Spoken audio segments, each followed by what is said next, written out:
Hello everyone. In this video, I'll guide you through how to use the IRS online account dashboard step by step. First, go to irs.gov and sign in or create your account using your personal details and identity verification.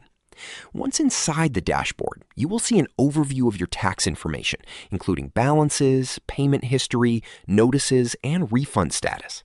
Start by checking your balance section to see if you owe any taxes or have credits available. Next, go to the Payments tab, where you can view past payments or make new ones directly. The Notices section shows official IRS letters, so you can stay updated without waiting for mail. You can also access your tax records and transcripts for each year to review past filings. If you are expecting a refund, the dashboard links you directly to refund tracking tools.